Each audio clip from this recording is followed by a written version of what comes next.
여편네야, 할 줄 아는 건 없고 입만 살았어? 전등 갈아달라고 내가 몇 번을 얘기해? 낚시 다녀올 테니까 사람 불러서 다 고쳐놔. 치사해서 내가 고치고 만다.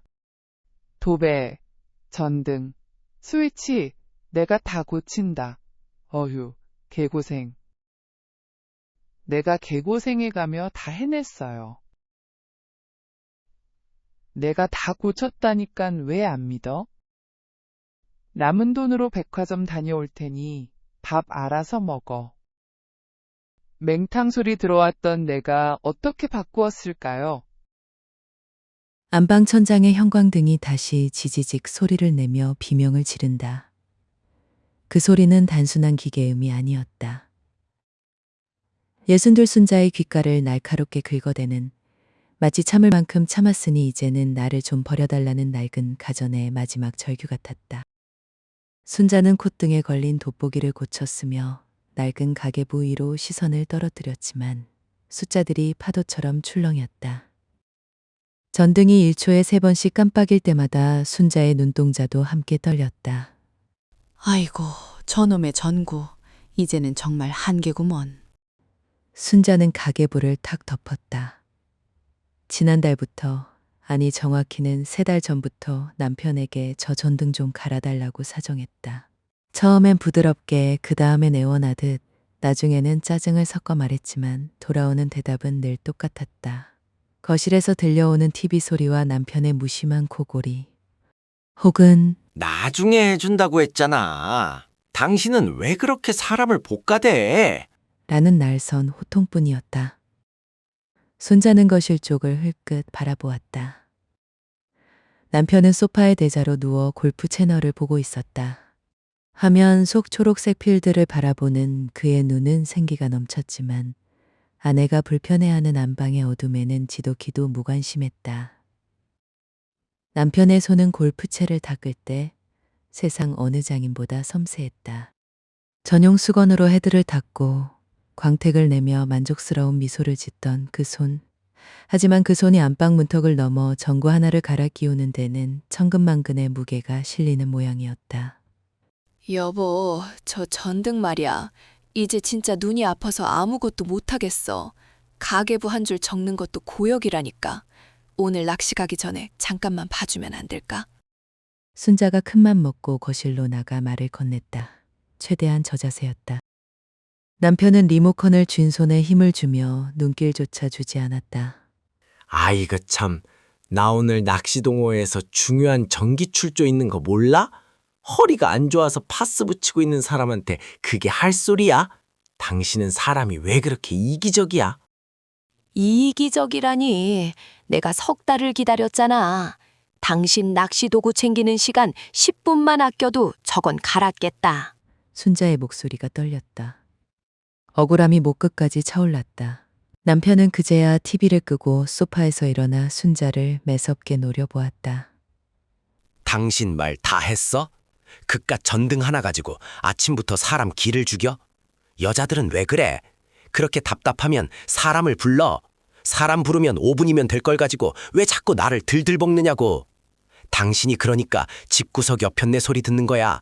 할 줄 아는 건 없고 입만 살아서는. 집구석 옆편네. 할 줄 아는 건 없는 사람. 그 말이 순자의 심장에 비수처럼 꽂혔다. 30년 넘게 이 집안의 먼지 하나까지 닦아내고 남편의 냄새 나는 양말을 빨고 자식들을 장성시킨 순자의 노동이 아무것도 할 줄 모르는 무능함으로 정의되는 순간이었다. 순자는 입술을 깨물며 방으로 돌아왔다. 깜빡거리는 불빛이 이제는 순자를 비웃는 것 같았다. 거울 속에 비친 자신의 얼굴이 초라했다.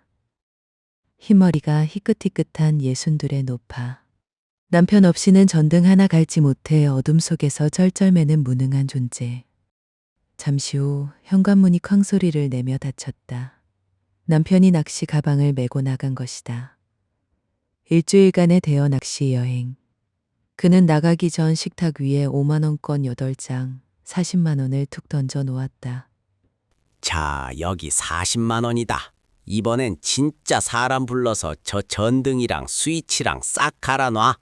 그리고 저기 벽지에 곰팡이 핀 거 보기 싫으니까 도배지도 새로 바르고.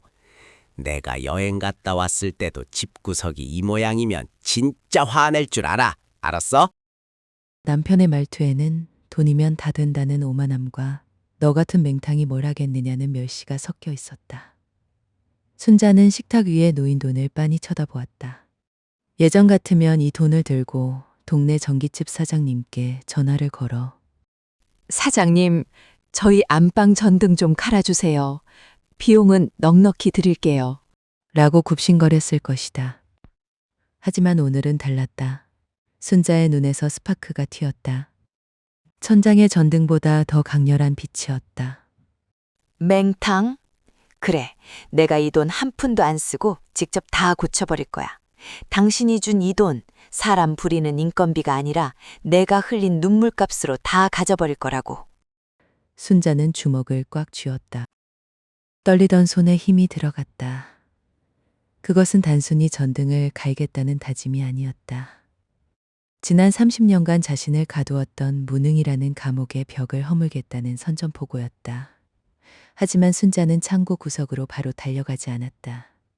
먼저 식탁에 앉아 스마트폰을 집어들었다. 무작정 시작했다가 망가뜨리는 건 남편에게 빌미만 줄 뿐이었다.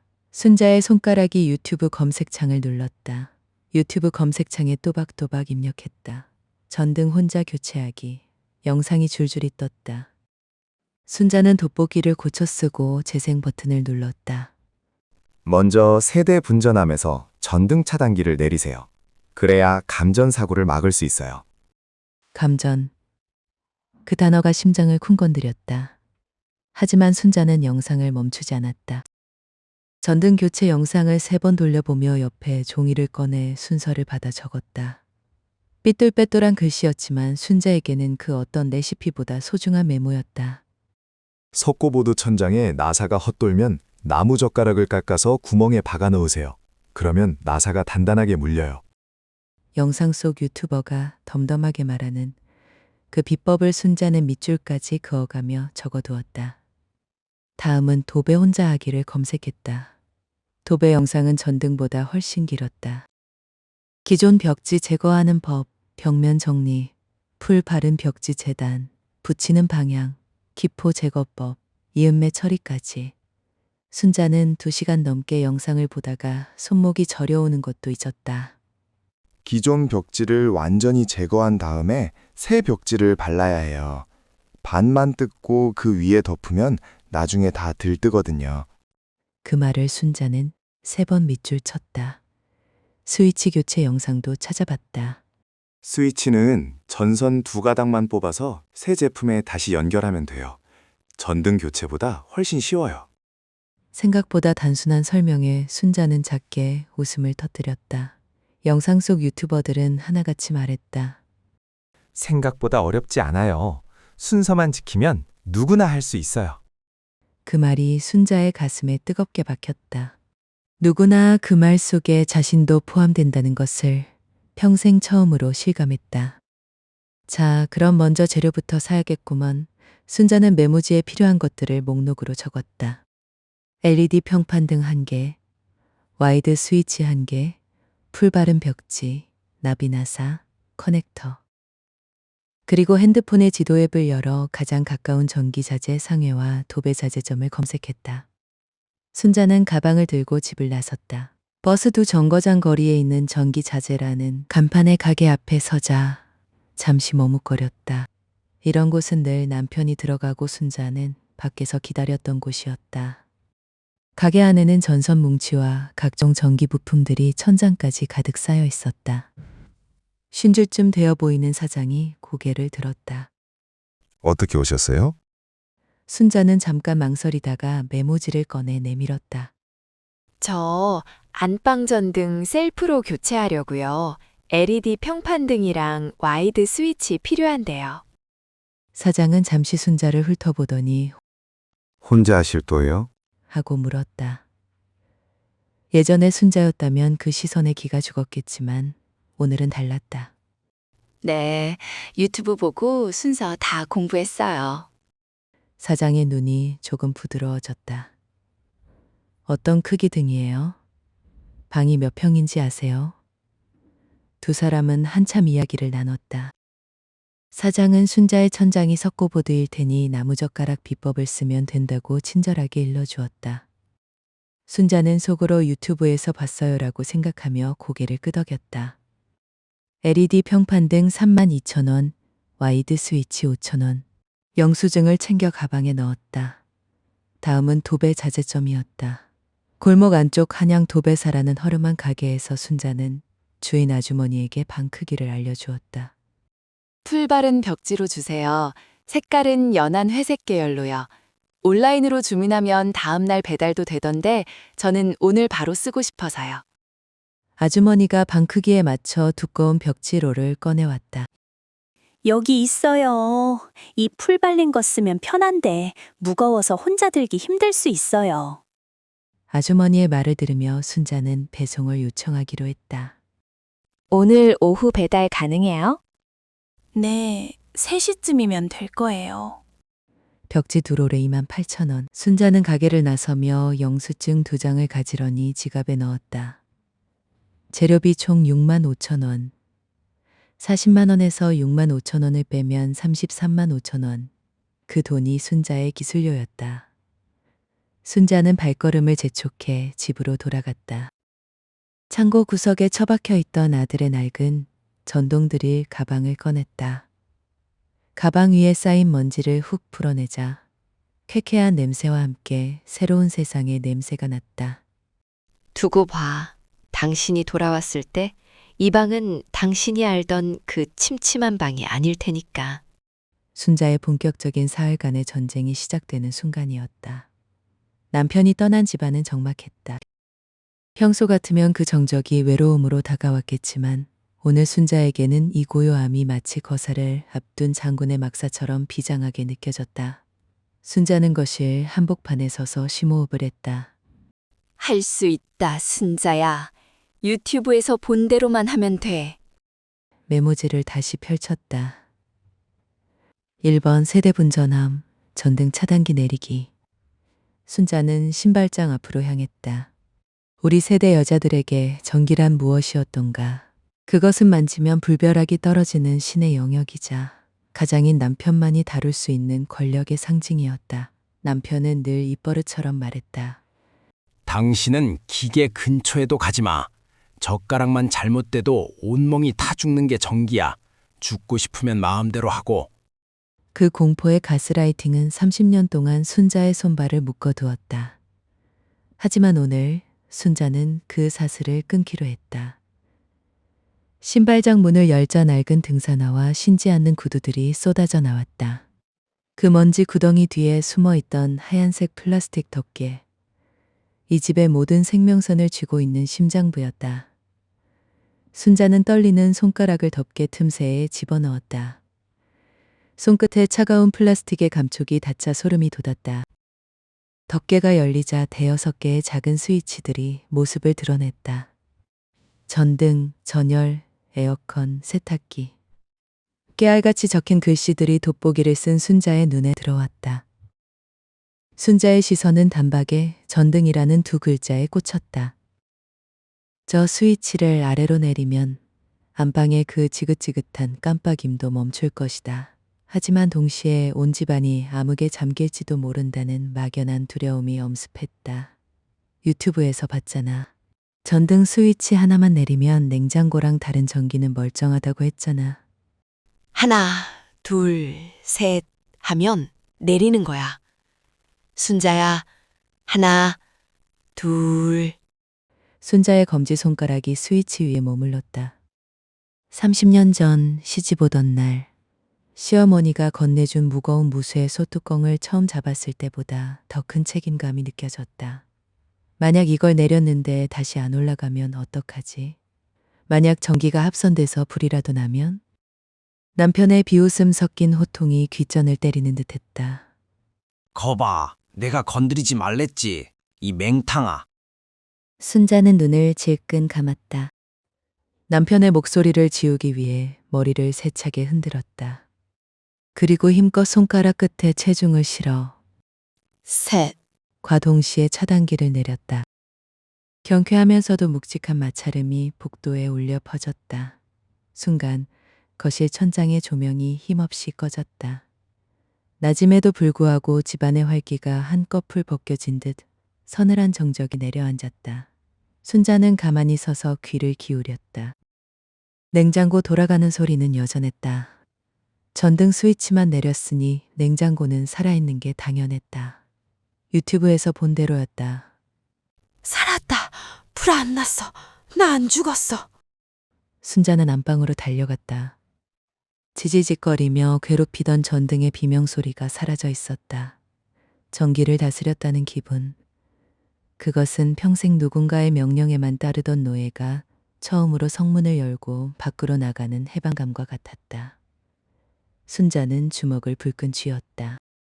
첫 번째 금기를 깼으니 이제 두 번째는 쉬울 터였다. 순자는 메모지 1번에 동그라미를 쳤다. 2번 유리 가풀리. 식탁 의자를 전등 밑으로 끌고 왔다. 그리고 아들의 전동드릴 가방을 열었다. 위잉 소리를 내며 돌아가는 드릴의 진동이 손바닥을 타고 어깨까지 전달되었다. 생소한 기계의 떨림이었지만 싫지 않았다. 오히려 그 진동이 순자의 잠자던 심장을 깨우는 것 같았다. 의자 위로 올라선 순자는 천장과 마주했다. 30년 동안 천장은 너무나 높고 먼 곳이었다. 하지만 직접 올라와 보니 손만 뻗으면 닿을 수 있는 거리였다. 유리가 속에 갇혀 죽어있는 날벌레들이 보였다. 너희도 참 답답했겠구나. 이 좁은 유리 속에 갇혀서. 내가 이제 꺼내줄게. 유리갓을 고정하는 나비 나사를 잡았다. 남편이 얼마나 세게 조여놨는지 손목이 시큰거렸다. 으차, 이 양반이 진짜. 나보라고 이렇게 꽉 조여놓은 거야, 뭐야? 순자는 젖먹던 힘까지 끌어모았다. 얼굴이 벌개지고 목에 핏대가 섰다. 30년 묵은 화를 그 나사 하나에 다 쏟아부었다. 금속이 비명을 지르며 돌아가기 시작했다.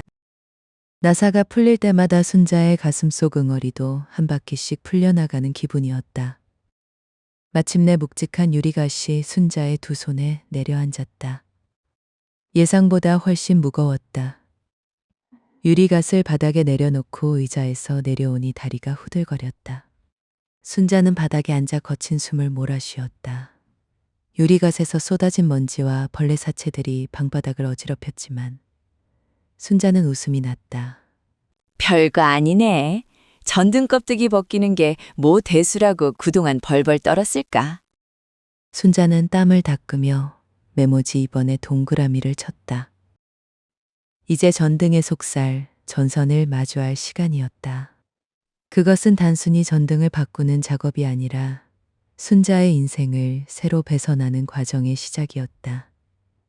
껍데기를 벗겨낸 전등의 속살은 생각보다 흉측했다. nak은 철판 뭉치와 거미줄처럼 엉킨 전선들, 그리고 그 틈새를 메우고 있는 정체 모를 그 흐름까지.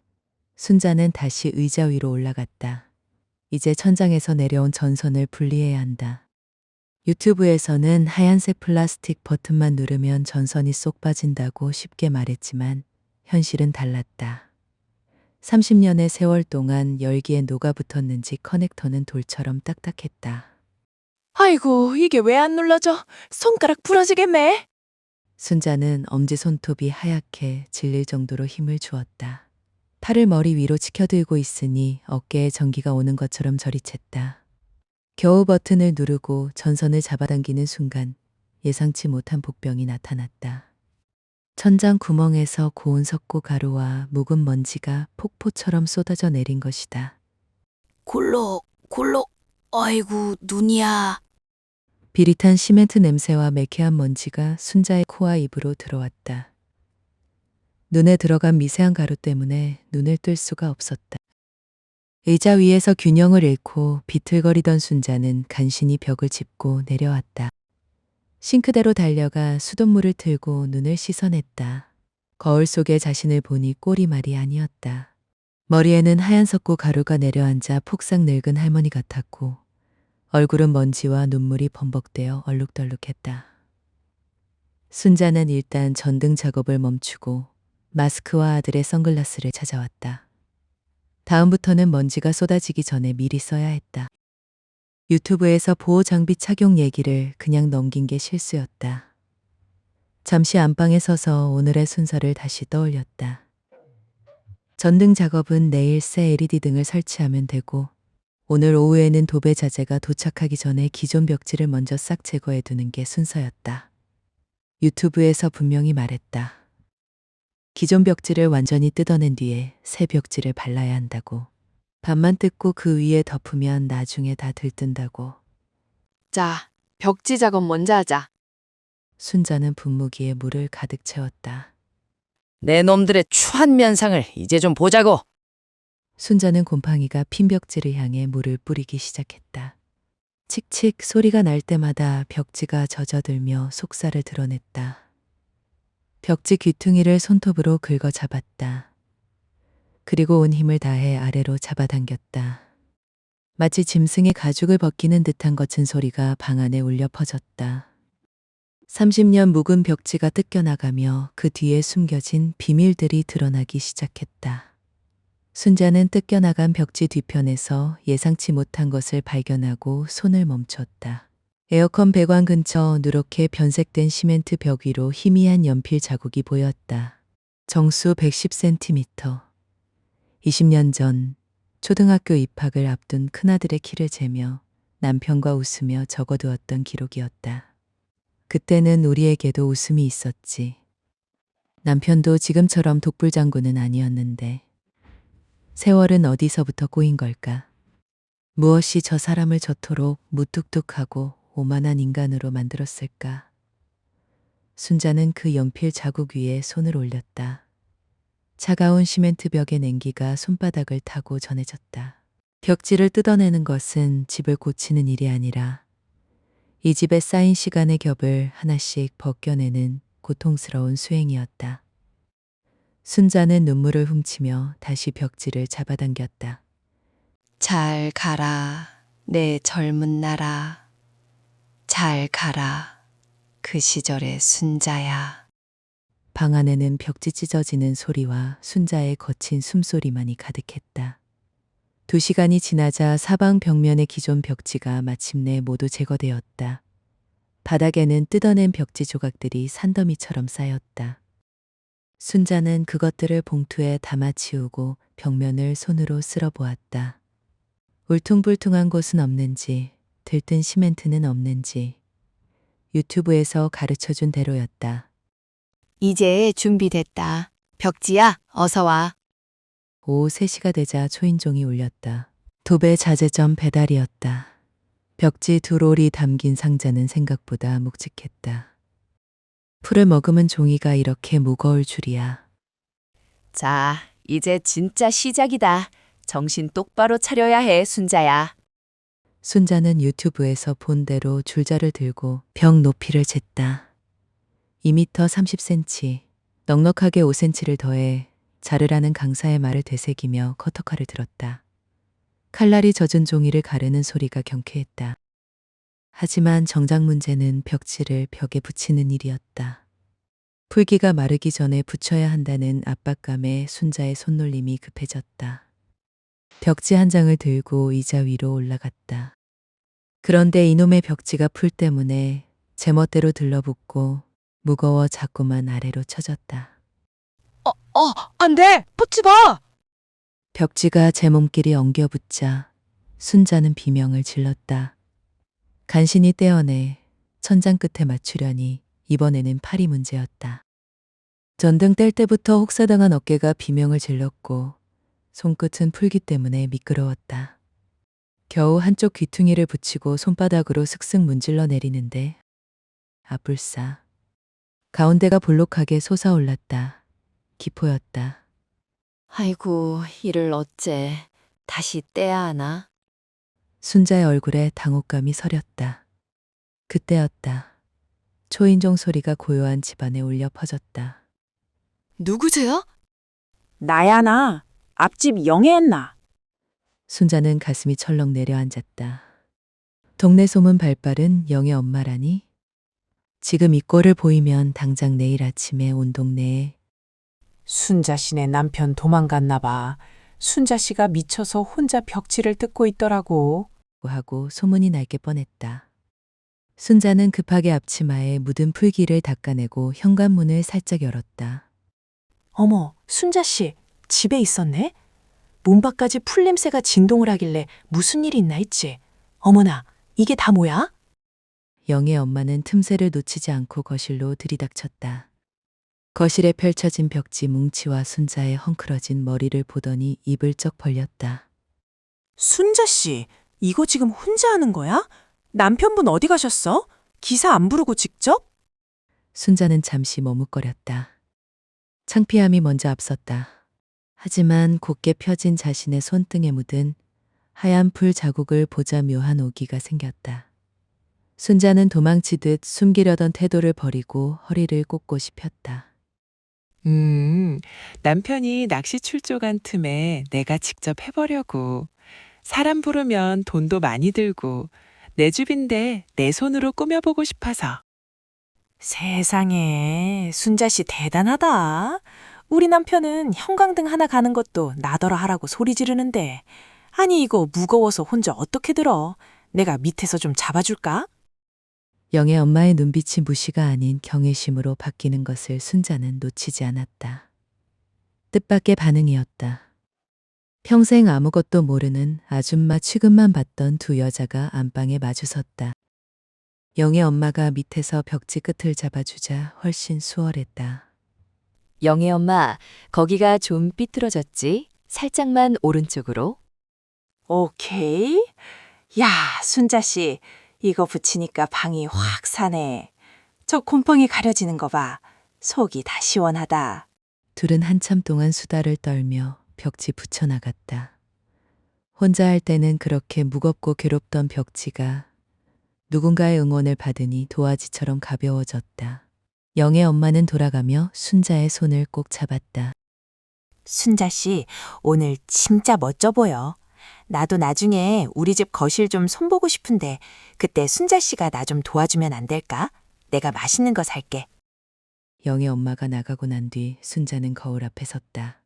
얼굴은 풀범벅의 옷은 땀으로 젖었지만 거울 속의 여자는 더 이상 남편의 처분만 기다리던 불쌍한 노파가 아니었다. 누군가에게 도움을 줄 수 있는 사람, 기술을 가진 사람. 순자는 마른 수건을 들고 다시 벽지 앞에 섰다. 수건이 슥슥 지나가는 자리마다 주름이 펴지고 기포가 사라졌다. 그건 단순한 종이가 아니었다.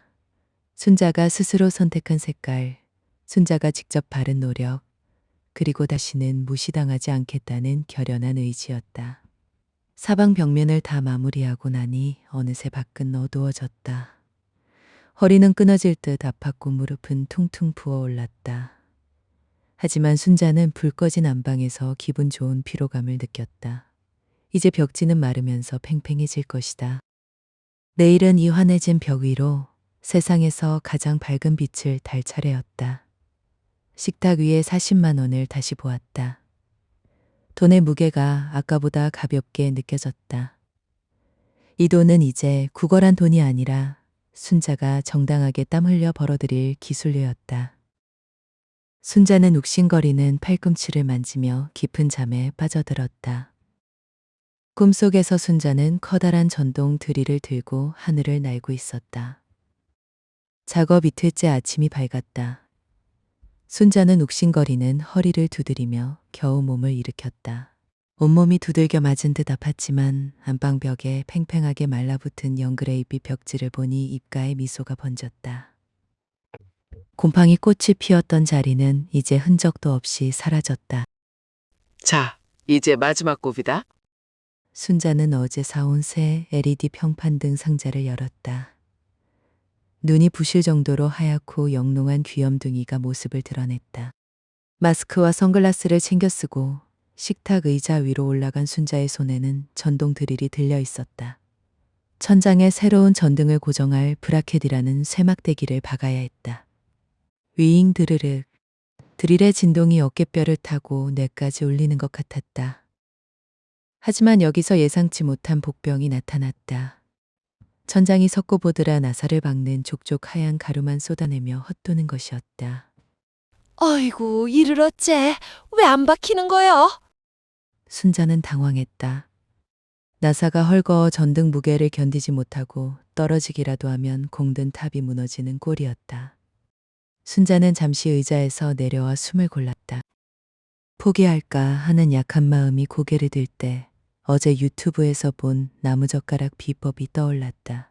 전기자재점 사장도 똑같이 일러주었던 방법이었다. 순자는 주방으로 달려가 나무젓가락 한 쌍을 가져왔다. 칼로 끝을 뾰족하게 깎아 헐거워진 나사 구멍에 톡톡 두드려 박아 넣었다. 그리고 그 위에 다시 나사를 돌렸다. 드르륵, 꽉. 됐다. 나사가 묵직하게 자리를 잡았다. 30년 넘게 살림하며 익힌 임기응변이 기술자의 노련함으로 승화되는 순간이었다. 하지만 진짜 고난은 그 다음이었다. 커다란 전등 본체를 한 손으로 받친 채 다른 한 손으로 전선 두 가닥을 구멍에 끼워 넣어야 했다. 팔은 벌벌 떨리고 식은땀이 눈을 가렸다. 전등은 자꾸만 아래로 기울었고 순자의 목은 뒤로 꺾여 비명을 질렀다. 누구 한 명만, 딱 한 명만 밑에서 이거 좀 들어주면 좋으련만. 텅 빈 집안에 순자의 탄식이 울렸다. 남편의 부재가 처음으로 뼈저리게 느껴졌지만 그건 그리움이 아니라 조력자의 부재에 대한 아쉬움일 뿐이었다. 그때 순자의 눈에 옷장 앞에 걸린 세탁소 옷걸이가 들어왔다. 그래, 저거야. 순자는 옷걸이를 가져와 길게 펴고 끝을 갈고리 모양으로 구부렸다. 한쪽 끝을 천장 브라켓에 걸고 다른 쪽 끝으로 전등 본체를 임시로 매달았다. 옷걸이가 순자의 보조 기술자가 되어 전등을 든든하게 받쳐주었다. 두 손이 자유로워지자 전선 연결은 일도 아니었다. 빨간 선과 파란 선을 커넥터에 쏙 밀어넣자 딸깍 하는 경쾌한 소리가 났다. 아이고, 옷걸이야 고맙다. 너 아니었으면 내 팔 떨어질 뻔했다. 순자는 옷걸이를 떼어내고 나비 나사를 조여 전등을 완전히 고정했다. 마지막으로 깨끗한 화이트 커버를 씌우자 천장에는 마치 보름달이 뜬 것처럼 커다랗고 하얀 등이 자리를 잡았다. 이제 남은 건 벽면의 스위치였다. 스위치를 갈기 위해 벽 앞에 선 순자는 잠시 멈춰섰다. 끈적거리고 때 묻은 옛날 스위치. 저 스위치를 얼마나 많이 눌렀던가. 남편이 술 취해 들어오면 겁에 질려 누르고 아이들이 시험 공부하느라 밤을 새우면 걱정하며 눌렀던 저 낡은 플라스틱. 이제는 그 모든 근심을 떼어낼 시간이었다. 순자는 일자 드라이버로 스위치 커버를 과감하게 젖혔다. 안쪽에서 쏟아지는 먼지 더미와 함께 30년 전 이 집에 처음 이사 오던 날의 기억이 함께 쏟아져 나왔다. 그때 우리는 참 젊었고 이 집은 참 눈부셨는데. 순자는 씁쓸한 미소를 지으며 전선을 하나씩 뽑아냈다. 유튜브에서 본 대로 전선 두 가닥을 새 스위치 단자에 차례로 꽂았다. 잘 가라, 낡은 집구석아. 이제 내가 너를 새로 태어나게 해줄게. 새 스위치를 연결하고 나사를 박았다. 하얀색 와이드 스위치가 벽지에 착 달라붙었다. 손바닥으로 툭 치면 켜지는 세련된 모양새였다. 순자는 모든 작업을 마치고 다시 거실로 나왔다. 이제 마지막 관문만 남았다. 신발장 앞 차단기함. 순자의 손이 떨렸다. 만약 불이 안 들어오면 어떡하지? 합선이라도 나면? 온갖 걱정이 머릿속을 스쳤다. 순자는 눈을 질끈 감고 스위치를 위로 올렸다. 정적. 아무 일도 일어나지 않았다. 순자는 조심스럽게 안방으로 걸어갔다. 그리고 새로 단 스위치에 손을 올렸다. 심장이 터질 듯이 뛰었다. 하나, 둘, 셋. 순간 안방이 터질 듯한 빛으로 폭발했다. 30년 동안 보았던 그 침침하고 누런 불빛이 아니었다. 세상의 모든 어둠을 단번에 증발시켜버릴 것 같은 서슬퍼런 하얀 빛이었다. 순자는 눈이 부셔 팔로 얼굴을 가렸다. 빛은 팽팽하게 펴진 영그레이 벽지를 타고 올라 방안 구석구석을 비췄다. 아, 세상에. 순자는 그 자리에 주저앉아 엉엉 울기 시작했다. 전등 하나 갈았다고 우는 게 우스울지 모르지만 그건 62년 평생 처음으로 느껴보는 완벽한 자립의 맛이었다. 누구의 도움도 없이 남편의 비웃음을 뒤로하고 내 손으로 직접 내 세상을 밝힌 것이다. 순자의 울음소리가 환한 불빛 아래로 길게 퍼져나갔다.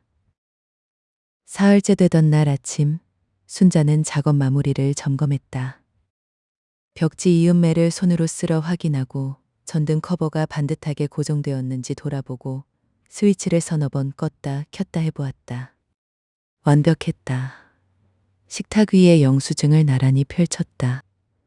전등 32,000원, 벽지 28,000원, 스위치 5,000원, 재료비 합계 65,000원, 40만 원에서 65,000원을 빼면 33만 5천 원이 남았다. 순자는 그 돈을 가지런히 지갑에 넣었다.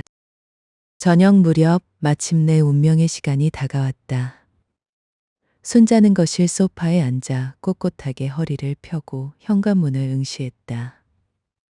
안방문은 닫아두었지만 문틈으로 새어나오는 LED 조명의 서슬퍼런 하얀 빛이 거실 바닥까지 길게 뻗어 있었다. 그 빛은 마치 승전보를 알리는 깃발처럼 당당했다. 도어락 해제 소리와 함께 큼큼한 갯비린내를 풍기며 남편이 들어왔다. 사흘 만의 귀가였다.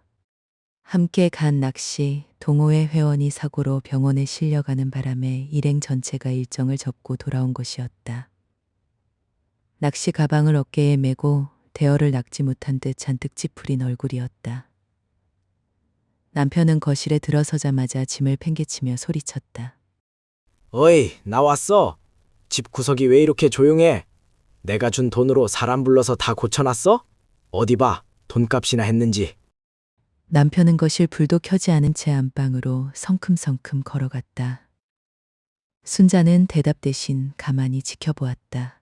남편이 안방 문 손잡이를 잡고 벌컥 열어젖히는 순간 쏟아져 나온 강력한 하얀 빛에 그는 아! 하며 눈을 가렸다. 이게 뭐야? 왜 이렇게 밝아? 눈 멀겠네. 남편이 더듬거리며 스위치를 찾았다. 하지만 손끝에 닿는 건 예전에 끈적거리는 작은 플라스틱이 아니었다. 매끄럽고 큼직한 와이드 스위치였다.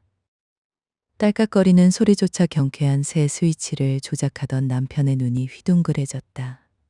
그의 시선은 천장에 눈부신 LED 등기구를 지나 티 하나 없이 팽팽하게 발린 영그레이빛 벽지로 옮겨갔다. 곰팡이가 가득했던 구석자리는 이제 새집처럼 뽀얗게 변해 있었다. 오라? 이거 봐라. 사람 제대로 불렀네. 도배사하고 전깃집 영감탱이가 솜씨가 좋구만. 근데 이거 40만 원으로 택도 없었을 텐데 당신 내 비상금에 손댄 거 아니야? 남편은 방안을 기웃거리며 흠잡을 곳을 찾으려 했었다. 벽지 이음매를 손톱으로 긁어보고 전등 커버가 삐뚤어지진 않았는지 고개를 갸웃거렸다. 하지만 순자가 나무젓가락까지 써가며 단단히 고정하고 영애 엄마와 함께 정성껏 바른 벽지는 완벽했다. 순자는 천천히 방으로 걸어 들어갔다. 기사 안 불렀어. 내가 다 했어. 순자의 낮은 목소리에 남편이 헛웃음을 터뜨렸다. 뭐? 당신이? 농담도 정도껏 해. 당신이 전동 드릴 전원 켤 줄이나 알아? 어디서 거짓말이야. 순자는 말없이 침대 밑에서 낡은 전동 드릴 가방을 발로 툭 밀어냈다. 가방 옆에는 잘려나간 낡은 전선 쪼가리들과 벽지 자투리, 그리고 풀이 묻어 딱딱하게 굳은 목장갑이 놓여 있었다. 결정적으로 화장대 위에는 전등 32,000원, 벽지 28,000원, 스위치 5,000원이라고 적힌 영수증 뭉치가 놓여 있었다. 여기 봐. 재료비 다 합쳐서 딱 6만 5천 원 들었어. 나머지 33만 5천 원은 내 인건비로 챙겼고. 당신이 그랬지? 기술자 불러서 돈 주고 시키는 게 도와주는 거라고. 그래서 내가 나라는 기술자를 고용해서 시켰어. 불만 있어? 남편의 표정이 순식간에 굳어졌다. 그는 영수증을 채가듯 집어들어 확인하더니 다시 천장을 보고 벽지를 보고 그리고 순자의 거칠어진 손마디를 보았다. 평생 당신은 맹탕이라 아무것도 못한다며 비웃던 대상이 자신의 권위에 정면으로 도전해 승리했다는 사실을 믿고 싶지 않은 눈치였다. 이걸 진짜 당신 혼자 했다고? 미쳤구먼. 여자 손으로 전기를 만져? 그러다 집 홀랑 태워 먹으면 어쩌려고? 당신 제정신이야? 남편의 목소리가 커졌다. 당황함을 가리기 위한 전형적인 분노였다. 예전의 순자였다면 그 기세에 눌려 미안해. 당신이 안 해줘서 답답해서 그랬지. 라며 말꼬리를 흐렸을 것이다. 하지만 오늘의 순자는 달랐다. 순자는 남편의 눈을 똑바로 쳐다보며 사자우를 토했다. 태워먹긴 뭘 태워먹어. 당신이 낚시 가서 허송세월할 때 나는 내 손으로 이 집 밝히고 곰팡이 걷어냈어. 당신이 석 달 동안 내 사정 무시하고 골프 치러 다닐 때 이 전등이 내 눈을 얼마나 찌르는지 생각이나 해봤어? 당신은 내가 평생 당신 입만 바라보고 살 줄 알았지? 아니, 나 이제 당신 필요 없어. 전구도 내가 갈고 도배도 내가 해. 다음엔 싱크대랑 화장실 타일도 내가 고칠 거야. 순자의 일침에 남편은 입을 벌긋거리다 아무 말도 못하고 털썩 주저앉았다. 30년 넘게 이 집의 절대 군주로 군림하던 남편의 어깨가 처음으로 작아 보였다. 순자는 식탁 위에 놓여있던 33만 5천 원을 집어들어 남편의 코앞에서 흔들었다. 이건 내 기술료니까 내가 가져간다. 당신 밥은 당신이 알아서 챙겨 먹어. 나 오늘 고생한 나한테 상 주러 외출할 거니까. 순자는 화장대 앞에 앉아 정성스럽게 립스틱을 발랐다. 거울 속에는 환한 LED 불빛 아래 그 어느 때보다 빛나는 예순둘의 여자가 서 있었다. 남편은 거실로 도망치듯 나가버렸고 안방에는 승리의 하얀 빛만이 가득했다. 현관문을 나서는 순자의 발걸음은 구름 위를 걷는 듯 가벼웠다. 등 뒤에서 남편이 아니, 이 밤중에 어딜 간다는 거야? 하고 소리를 질렀지만 그 목소리는 이제 더 이상 순자의 발목을 잡지 못했다. 오히려 그 짜증 섞인 외침이 훈장처럼 느껴졌다. 가방 속에는 남편에게서 뺏어낸 아니 내 노동으로 쟁취한 33만 5천 원이 묵직하게 들어있었다.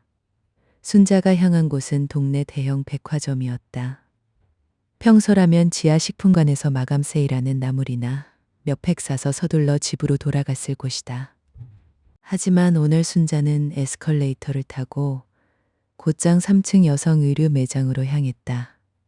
어머, 손님, 찾으시는 스타일 있으세요? 매장 직원의 상냥한 인사에 순자는 당당하게 대답했다. 제일 화사하고 입었을 때 내가 주인공이 될 만한 옷으로 보여주세요. 직원은 순자의 단단한 눈빛을 보더니 정성스럽게 연보랏빛 실크 블라우스를 꺼내왔다. 탈의실 거울 앞에 선 순자는 숨을 들이켰다. 거울 속에는 땀과 풀독으로 거칠어진 손마디를 가진 여자가 있었지만 그 위로 덮인 실크의 감촉은 비단처럼 고왔다. 그래, 이게 나지. 나도 이런 옷이 어울리는 사람이었어. 순자는 망설임 없이 현금 뭉치를 꺼냈다. 28만 원. 이건 옷을 사는 게 아니라 지난 30년간 억눌렸던 여자 순자의 자존심을 사는 것이었다. 옷을 갈아입고 매장을 나오는데 가슴이 뻥 뚫리는 기분이었다. 남은 돈으로는 백화점 갤러리 카페에 앉아 가장 비싼 조각 케이크와 커피를 주문했다. 평생 남편이 커피는 집에서 타먹지 뭐하러 밖에서 돈을 버리냐고 타박하던 그 사치스러운 경험. 순자는 우아하게 포크를 들어 케이크를 입에 넣었다. 달콤함이 혀끝을 타고 온몸으로 퍼졌다. 그때 휴대폰이 울렸다. 아들 정수였다. 엄마, 아버지한테 전화가 왔는데 난리야. 엄마가 집안 다 망가뜨려 놓고 돈 들고 나갔다고. 무슨 일이야? 진짜 엄마가 전등 갈았어? 순자는 커피 한 모금을 마시고 차분하게 대답했다. 정수야, 엄마가 다 했어. 전등도 갈고 도배도 하고 아버지가 준 돈으로 예쁜 옷도 한 벌 샀다. 엄마 이제 맹탕 아니야. 너희 아버지가 평생 나를 바보로 알았는데 이제는 내가 이 집 대장하기로 했다. 아들의 웃음 섞인 목소리가 들려왔다. 와, 우리 엄마 대단하네. 역시 왕년의 박순자 여사 어디 안 갔네. 엄마, 잘했어. 아버지는 내가 잘 달랠게. 오늘 저녁은 집 들어가지 말고 맛있는 거 사 먹고 들어가. 통화를 끝낸 순자의 눈에 이슬이 맺혔다. 아들에게 인정받았다는 기쁨보다 스스로를 인정했다는 충만함이 더 컸다. 카페 창밖으로 지는 노을을 바라보며 순자는 생각했다. 내 인생의 어둠은 전등이 나갔기 때문이 아니라 내 손으로 스위치를 올릴 용기가 없었기 때문이었다는 것을. 순자는 백화점을 나오며 다짐했다. 내일은 이 옷을 입고 문화센터 공구교실에 등록할 것이다. 삐걱거리는 싱크대 문, 물이 새는 수도꼭지, 낡은 베란다 타일, 이 집의 모든 구석구석을 내 손으로 다시 만질 것이다. 집으로 돌아가는 길, 밤거리는 환했다. 하지만 그 어떤 가로등 불빛보다 순자의 마음속에 켜진 LED 등이 더 밝게 세상을 비추고 있었다. 순자는 가방 속 남은 돈을 만지작거리며 미소 지었다. 이건 내일 살 새들의 비트값이었다. 순자의 전성시대는 이제 막동이 트고 있었다. 백화점에서 산 연보라빛 실크 블라우스를 입고 집으로 돌아온 순자의 모습은 흡사 개선 장군과 같았다. 거실 소파에 쪼그려 앉아 컵라면을 들이키던 남편은 문이 열리는 소리에 고개를 들었다가 낯선 여인처럼 눈부신 아내의 모습에 사례가 들려 컵캑거렸다. 아니, 당신, 그 옷은 뭐야? 돈을 얼마나 쓰고 온 거야? 순자는 남편의 호통을 가볍게 콧노래로 받아넘기며 안방으로 들어갔다. 환하게 빛나는 LED 조명 아래서 새로 산 옷을 옷걸이에 거는 순자의 손길은 거침이 없었다. 남편은 슬금슬금 안방 문턱까지 다가와 기웃거렸다.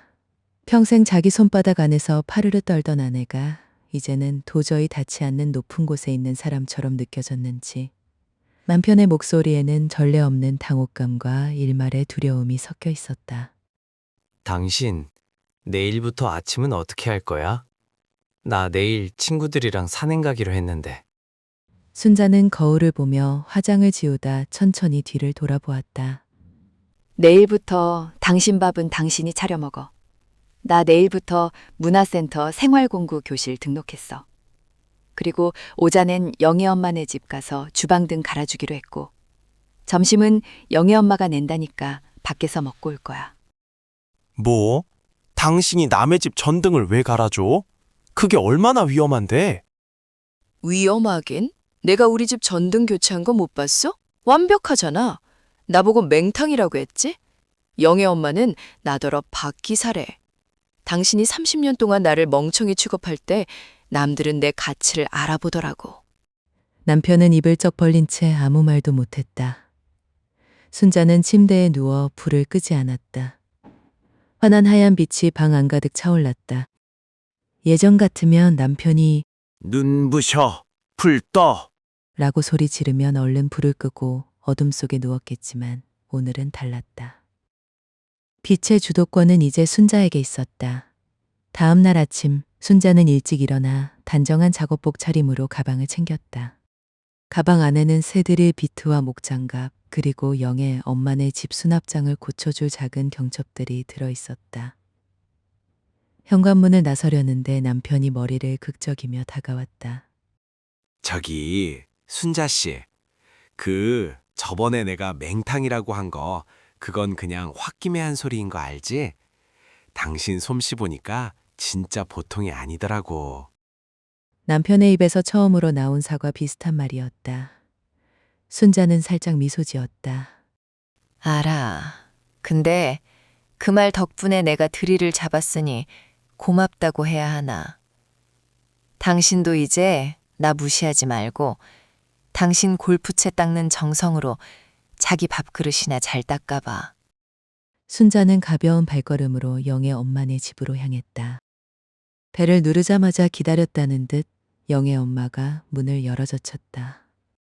어머, 박 기사님 오셨네. 어서 와요. 여기 주방등이 깜빡거려서 요리를 못하겠다니까. 순자는 능숙하게 차단기 위치를 묻고 의자 위에 올라섰다. 어제 우리 집 전등을 갈 때 느꼈던 그 공포는 온데간데 없었다. 오히려 선을 맞추고 나사를 조이는 과정이 즐거웠다. 딸깍. 주방에 환한 불이 들어오자 영의 엄마는 손뼉을 치며 환호했다. 세상에, 순자 씨, 당신 진짜 손이 보배네. 전깃집 사장 부르면 오지도 않고 비싸게만 부르는데 어쩜 이렇게 깔끔하게 해? 여기 수고비 조금 넣었어. 이건 꼭 받아야 해. 기술료잖아. 영의 엄마가 건네준 하얀 봉투. 거기엔 박 기사님 수고하셨습니다라는 삐뚤빼뚤한 손글씨가 적혀 있었다. 순자는 가슴이 뭉클했다. 평생 남편에게 탓쓰던 생활비가 아닌 누군가에게 도움을 주고 정당하게 받은 생애 첫 노동의 대가였다. 그날 이후 순자의 일상은 180도 달라졌다. 동네 아줌마들 사이에서 안방 전등 갈아주는 박 기사로 소문이 나면서 순자의 스케줄은 꽉 차기 시작했다. 어떤 날은 문틈이 안 맞는 장롱을 고쳐주고 어떤 날은 낡은 수도꼭지를 번쩍거리는 새 것으로 갈아주었다. 사람들은 순자를 부를 때 정수 엄마가 아닌 박 기사님 혹은 박 선생님이라 불렀다. 어느덧 사흘간의 전쟁이 끝난 지 한 달이 지났다. 순자는 이제 자기만의 전용 공구함도 갖게 되었다. 분홍색 전동 드릴과 세련된 공구 벨트. 그것들은 순자의 새로운 훈장이었다. 어느 토요일 오후, 순자는 거실에서 드릴을 손질하고 있었다. 남편이 조심스럽게 다가와 옆에 앉더니 물었다. 저기, 여보, 베란다 타일 하나가 깨졌는데 그거 당신이 좀 봐줄 수 있을까? 내가 하려니까 도통 어떻게 하는지 모르겠더라고. 순자는 고개를 들어 남편을 보았다. 예전에 독불장군 같던 위세는 사라지고 아내의 기술에 존경을 표하는 한 남자가 서 있었다. 베란다 타일? 그거 손 많이 가는데. 당신 내가 고쳐주는 동안 옆에서 시멘트 좀 반죽해 줄래? 나 혼자 하면 힘드니까. 그럼 내가 보조는 확실히 할게. 당신 시키는 대로 다 할 테니까 말만 해. 남편은 신이 난 듯 욕실로 달려가 양동이를 가져왔다. 순자는 그 뒷모습을 보며 빙그레 웃었다. 전등 하나 갈았을 뿐인데 낡은 집만 고쳐진 게 아니라 낡은 부부의 관계도 새로 배선된 기분이었다. 이제 이 집에는 누구 하나의 일방적인 명령도 비굴한 복종도 없었다. 서로의 부족함을 인정하고 기술을 나누는 동료가 있을 뿐이었다. 순자는 거실 창밖을 내다보았다. 노을이 지고 있었지만 순자는 두렵지 않았다. 어둠이 오면 자신의 손으로 가장 밝은 빛을 켤 수 있다는 자신감이 있었기 때문이다. 순자야, 참 잘 살았다. 그리고 앞으로는 더 찬란하게 살자. 순자는 전동 드릴의 방아쇠를 가볍게 당겨보았다. 위잉위잉 경쾌한 기계음이 안방의 LED 불빛과 어우러져 멋진 화음을 만들어냈다. 62, 박순자의 전성시대는 이제 막 본궤도에 올랐다. 그녀의 손끝에서 시작된 빛은 이제 온 동네를 지나 그녀의 남은 생애 전체를 환하게 비추고 있었다. 빛은 결코 꺼지지 않을 것이다. 그녀가 직접 스위치를 쥐고 있는 한. 오늘 이야기가 조금이라도 위로가 되셨다면 구독과 좋아요로 손을 잡아주세요. 저는 그 힘으로 또 다음 이야기를 들려드리겠습니다. 모두 행복하세요. 건강하세요. 감사합니다.